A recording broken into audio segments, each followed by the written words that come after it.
नमस्कार मित्रांनो, तुमचं स्वागत आहे माझ्या यूट्यूब चॅनलमध्ये. आज आपण बघू शकतो का निघालेले आहे नॉर्मली पूजा नारळ वगैरे फोडून झालेला आहे. आपले बघू शकता तुम्ही आता निघालेले आहे.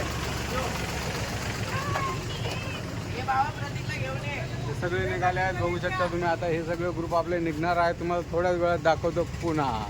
तर फायनली मित्रांनो आपण पोचलेलो आहोत. इथं गणपती बाप्पाचं पूजन वगैरे होत आहे. तुम्ही बघू शकता. आता पूजन वगैरे झाल्यावर आपण बघू शकता तुम्ही सगळे पोरं वगैरे सगळे मित्रमंडळ आपले जमलेले आहेत. तुम्ही बघा आता आपण एक ग्रुप फोटो काढून घेऊ मित्रांनो. बघू शकता तुम्ही